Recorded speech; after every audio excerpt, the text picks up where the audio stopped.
Ini hari topiknya adalah hati yang melekat pada Tuhan. Mari kita buka Mazmur 27 ayat 4. Lagu Mazmur ini tadi sudah dinyanyikan, tapi mari kita baca lagi bersama-sama. Satu hal telah kuminta kepada Tuhan, itulah yang kuingini, diam di rumah Tuhan seumur hidupku, menyaksikan kemurahan Tuhan dan menikmati bait-Nya. Mari kita berdoa. Ya Tuhan, biarlah Engkau Bapa yang urapi kami semua di sini Bapa. Biar kami lebih mengerti akan firman-Mu, lebih mengerti akan isi hati-Mu dan mengenal Engkau lebih benar dan lebih dalam lagi. Dalam nama Yesus Kristus kami berdoa. Amin. Di sini kita lihat ya, walaupun dalam keadaan apapun juga, kerinduan dan keinginan Daud itu hanya satu. Yang di sini dikatakan hanya satu hal yang dia minta. Hanya satu hal yang dia inginkan, yaitu diam di rumah Tuhan seumur hidupnya, menyaksikan kemurahan Tuhan dan menikmati bait-Nya. Kita melihat hal itu adalah hal yang terpenting, yang paling berharga dan terutama di kehidupan Daud. Karena itu saya percaya Tuhan berkenan, bahwa Daud berkenan di hati Tuhan. Dan selain Daud tidak hanya berkenan di hati Tuhan yang ditulis di Perjanjian Lama dan Perjanjian Baru, tapi juga nama Daud itu sering dihubungkan dengan Tuhan kita Yesus Kristus. Kita lihat di Perjanjian Baru, kitab pertama ayat pertama yang dikatakan, inilah silsilah Yesus Kristus, anak Daud. Dan juga di kitab terakhir dari Perjanjian Lama, di Wahyu 22 ayat 16, Yesus sendiri mengatakan bahwa ia adalah tunas, yaitu keturunan Daud. Padahal kalau kita lihat, Daud itu bukannya orang yang tidak pernah berdosa. Kita lihat di 2 Samuel 11, bahwa di situ dia berzina dengan Batseba, dan waktu dia tidak berhasil menutupi dosanya, dia memerintahkan Yoab untuk menempatkan Uria suami Batseba supaya dia tewas di medan pertempuran. Hal ini sangat membuat Tuhan marah, sehingga Tuhan mengirim Nabi Nathan untuk memperingati dia. Tuhan mengatakan bahwa perbuatan dia itu sangat menghina, bahkan sangat menista Tuhan. Karena itu dia ditimpa malapetaka yang datang dari kaum keluarga sendiri, dan anak hasil perzinahan juga mati. Dan bukan itu saja, di 1 Tawarikh 21, di situ Daud berdosa lagi. Dia menghitung orang Israel.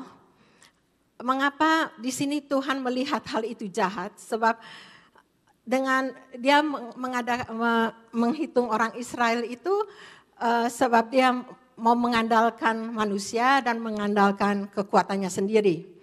Di mana di Yeremia 17 ayat 5 dikatakan bahwa terkutuklah orang yang mengandalkan manusia, yang mengandalkan kekuatannya sendiri. Dan di sini pun Tuhan marah sekali, dan Tuhan mengirim Nabi Gad yang mengatakan kepada Daud mempunyai Daud diperintahkan untuk memilih satu dari 3 hukuman yang Tuhan akan jatuhkan. Dan di sini pun yang Daud pilih ialah untuk jatuh ke dalam tangan Tuhan. Jadi dari dosa yang pertama dan dosa kedua, kita melihat Daud walaupun berdosa selalu maunya hanya menempel pada Tuhan, ya, melekat pada Tuhan. Sebab kita melihat waktu dia berdosa dengan Batseba, doanya ialah supaya Tuhan selain memohon pengampunan dan meminta Tuhan menjadikan dia tahir, tetapi Daud juga memohon supaya Tuhan tidak membuang dirinya dari hadapan Tuhan dan juga tidak mengambil Roh Kudusnya daripadanya. Dan di sini juga waktu Daud harus memilih di antara 3 hukuman itu, yang dia pilih ialah jatuh ke dalam tangan Tuhan. Jadi saya melihat dan karena dosanya yang terakhir itu ada 70.000 orang Israel yang tewas karena kena penyakit sampar. Jadi walaupun Tuhan tuh mengampuni dosa Daud sebab dia selalu bertobat dan juga dia tidak pernah shifting the blame. Banyak orang bahwa kalau mereka bersalah mereka senang menyalahkan orang lain, tapi Daud selalu menerima dosanya dan bertobat dengan sungguh-sungguh.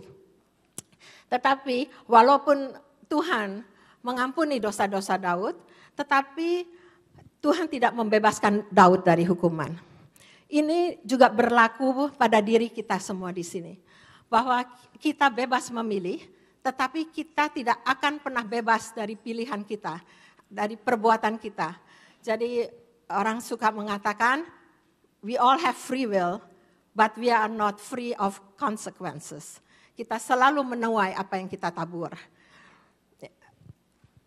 Dan saya teringat akan juga satu cerita, suatu kejadian. Saudara kenal seorang hamba Tuhan namanya Jim Baker. Ini hamba Tuhan tahun 80-an yang sangat terkenal. Dan dia jatuh ke dalam dosa sampai dia dimasukkan penjara waktu itu. Di dalam penjara dia ingin bertemu dengan seorang hamba Tuhan lain, John Bevere. Karena dia membaca buku John dan dia merasa sangat diberkati dengan buku itu. Dan waktu dalam pertemuan itu, John menanyakan sesuatu yang selalu ada di hati John. Dia menanyakan, sejak kapan kamu mulai berhenti mengasihi Tuhan sampai kamu dapat melakukan perbuatan dosa itu? Dan saudara tahu apa yang Jim Baker katakan? Dia katakan bahwa dia tidak pernah berhenti mengasihi Tuhan. Tidak pernah berhenti. Dari dulu sampai waktu itu dia selalu mengasihi Tuhan.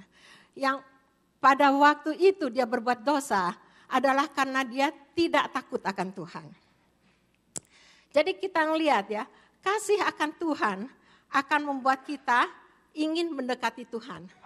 Tetapi takut akan Tuhan akan membuat kita menjauhi kejahatan, menjauhi dosa. Jadi kasih dan takut akan Tuhan itu dua-duanya sangat penting. Dua-duanya itu merupakan seperti pagar, tembok yang melindungi kita supaya kita tidak tergelincir jatuh dalam dosa ya. Kita lihat sekarang di Kisah Para Rasul 13:22. Di situ Tuhan menyatakan bahwa dia tidak hanya bahwa Daud itu tidak hanya berkenan di hati Bapa, tetapi juga yang melakukan segala kehendak Bapa. Kita coba baca sekarang tadi di Mazmur 27, sekarang kita baca ayat 8. Di sini dikatakan, hatiku mengikuti firman-Mu, carilah wajahku, maka wajah-Mu kucari ya Tuhan.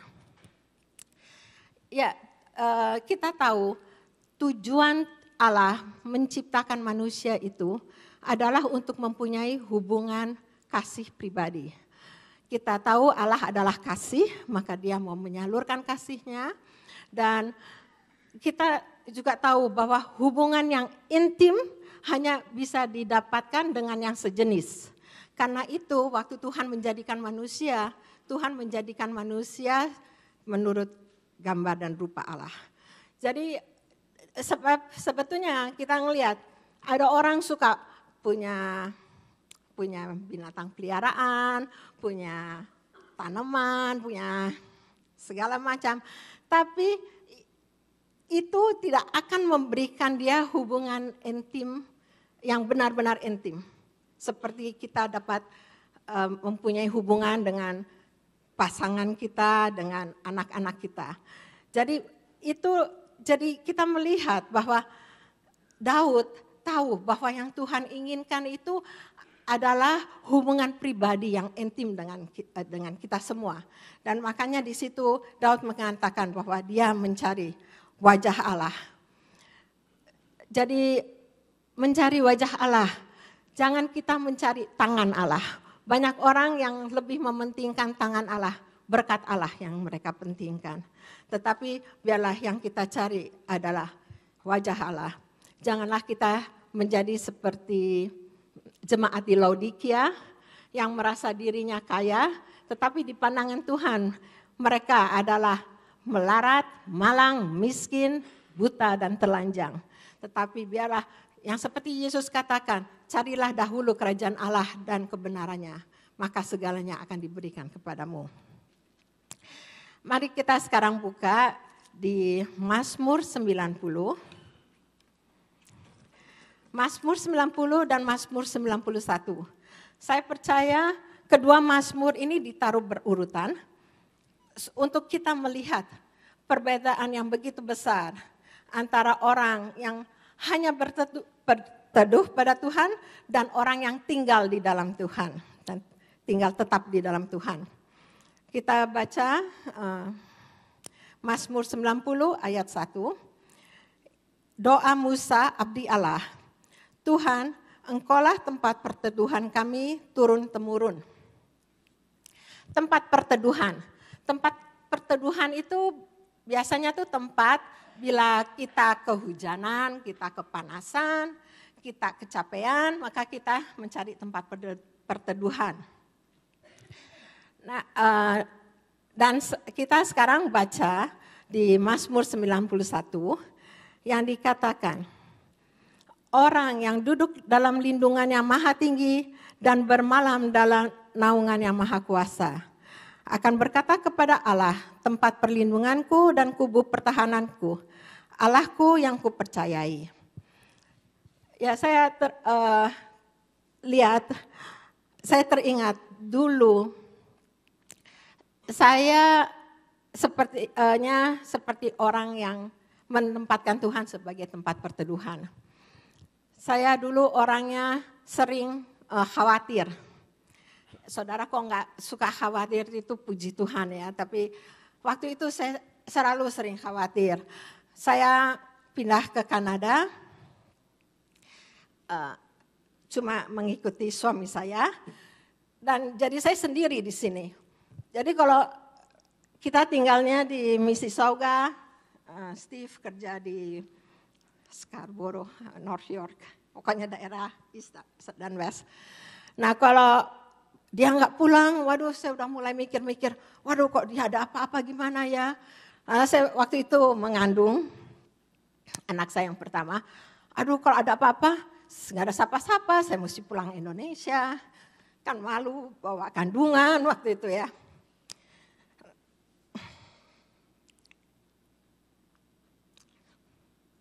Jadi kalau saya dalam khawatir itu, saya selalu datang kepada Tuhan. Dan berdoa. Dan sesudah saya berdoa itu saya benar-benar bisa merasakan tentram, tenang sekali.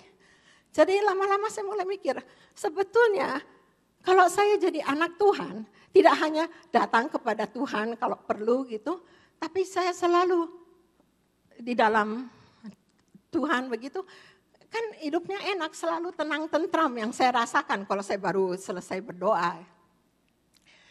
Jadi dan ini saya melihat ya bahwa banyak saudara yang telah tahu tahun 2012 saya didiagnose dengan penyakit kanker.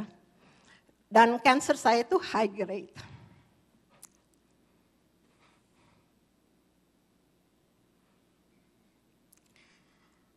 Waktu saya mendengar berita itu, benar-benar hati saya tuh tenang, sama sekali tidak takut. Emang benar, saya ada satu pertanyaan waktu itu. Kok, mengapa ya Tuhan memberikan saya kanker, saya mikir. Sebab waktu itu saya lagi benar-benar beriman akan firman Tuhan, yaitu di Galatia 3:13, bahwa Kristus telah menebus kita dari kutuk. Tapi saya mikir, saya tidak mau menyia-nyiakan waktu saya, menghabiskan waktu saya hanya untuk memikirkan mengapa, tetapi saya hanya percaya dan menyerahkan diri saya sepenuhnya dalam Tuhan. Dan saya pegang 3 firman Tuhan. Yaitu di Roma 8:28 yang mengatakan Allah turut bekerja dalam segala sesuatu untuk mendatangkan kebaikan untuk orang yang mengasihi Dia. Saya memegang ayat Roma 8:37 yang mengatakan kita lebih dari pemenang. Nah, sebetulnya dulu saya suka bingung, lebih pemenang tuh artinya apa ya? Masa artinya kita tuh lebih bisa menang terhadap musuh yang lebih kuat, atau kita bisa lebih menang terhadap mengatasi problem yang lebih hebat gitu. Tapi kan menang ya menang sama aja kan. Dan waktu itu saya mendengar Joyce Meyer yang menerangkan bahwa lebih dari pemenang, itu artinya bahwa kita sudah mengetahui bahwa kemenangan ada di tangan kita, walaupun kita belum menghadapi problemnya. Jadi dia mengatakan sebetulnya more than a conqueror is winning winning the war before the battle begins. Jadi sebelum kita menghadapi pertempuran, kita sudah tahu bahwa kemenangan sudah ada di tangan kita. Dan yang terakhir itu di Filipi 1:21 yang mengatakan bahwa hidup adalah Kristus dan mati adalah keuntungan.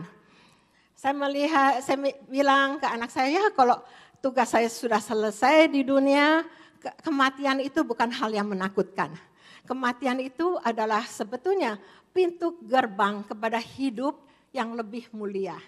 Jadi apapun yang terjadi, saya udah menang, semuanya menang. Mau hidup menang, mau mati menang. Dan yang terutama, saya tidak diliputi rasa takut dan semua. Dan juga yang lain, sebetulnya waktu itu saya dan Steve agak tidak setuju dengan kemoterapi. Tetapi tapi anak saya benar-benar mendesak saya untuk kemoterapi. Dia bilang, Mom, do you think dying is so nice? Tapi kalau dying from cancer is very nasty, you know. Jadi dia terus ngomong. Dia juga bilang, even anak saya juga bilang, definitely Oma has to get a chemotherapy. Jadi saya mikir, iya ya, dulu dalam segala hal saya selalu bawa kepada Tuhan. Jadi saya dan Steve bilang, oke, biarlah tentang kemoterapi itu kita bawa ke dalam tangan Tuhan. Jadi kita berdoa.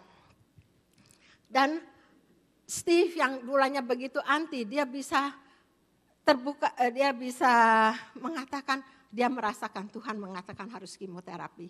Dan saya pun merasakan itu, mendapat jawaban itu. Yang saya berasa benar-benar Tuhan menghendaki saya mendapatkan kemoterapi. Jadi sesudah kita decide bahwa saya mendapatkan kemoterapi, banyak suka orang kanan kiri ngasih tahu kemoterapi, oh itu nggak ada gunanya, oh itu tambah nggak bagus. Tapi saya bilang sama Steve, maybe mereka tuh semua benar, maybe juga mereka tuh mengatakan ini dengan maksud sincere, tetapi saya tahu bahwa Tuhan menyuruh kita untuk mendapatkan kemoterapi. Jadi walaupun kita mendengar orang kanan kiri mulai membuat kita bisa bingung, tapi kita tetap bisa teguh bahwa kita tidak mau diombang-ambingkan. Dan saya mengambil kemoterapi itu. Dan operasinya berjalan lancar sampai nurse-nya yang di hospital bilang bahwa you don't look like a patient. Dia suka bingung kan, saya suka jalan-jalan sama Steve gitu. Juga Dr. Kimo mengatakan bahwa I wish all my patients are like you. Jadi saya melihat bahwa di dalam Tuhan tuh hidup kita tuh berkemenangan. Tidak usah takut, tidak usah gelisah, tidak usah bingung-bingung. Dan saya melihat untuk saya, orang yang dulunya sangat khawatir, bisa sekarang bisa tenang dan mendapatkan damai sejahtera, itu suatu hal yang sangat besar. Kita ngelihat ya di sini, di Mazmur 90, kita ngelihat tadi, coba kita baca di ayat 9 dan 10. Ini Mazmur 90 di mana orang menempatkan Yesus sebagai tempat perteduhannya. Sungguh,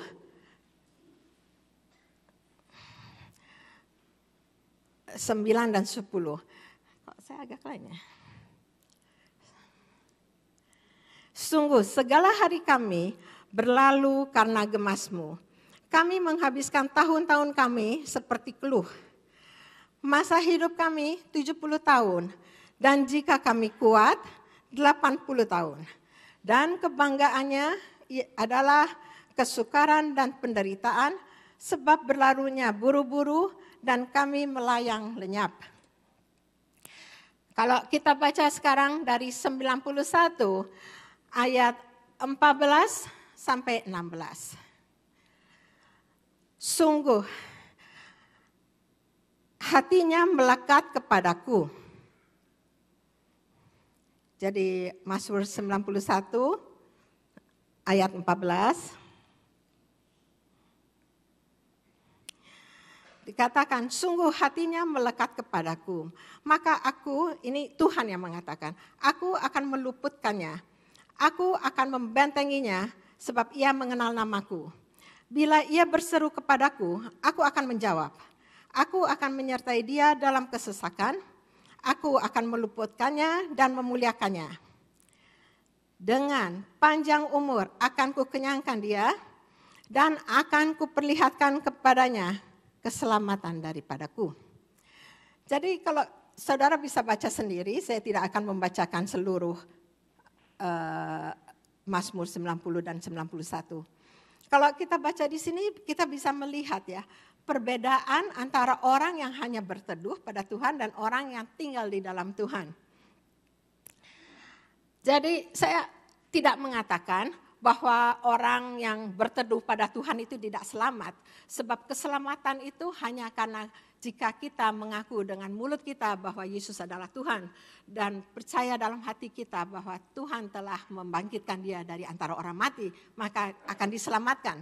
Jadi dua-duanya selamat. Tapi asal tadi yang saya baru bacakan itu.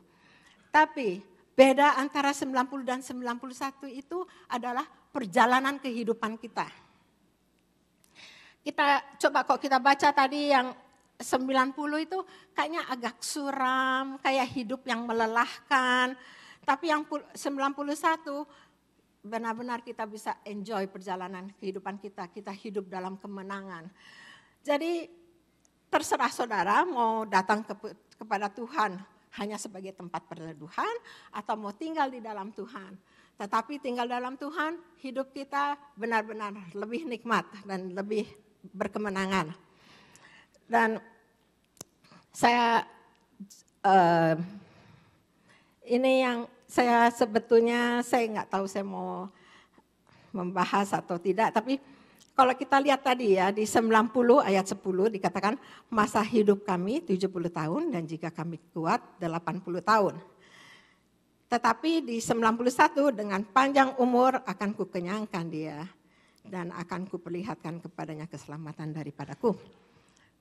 Saya sering dengar hamba-hamba Tuhan yang memakai ayat ini yang hidup tuh 70 tahun, 80 tahun.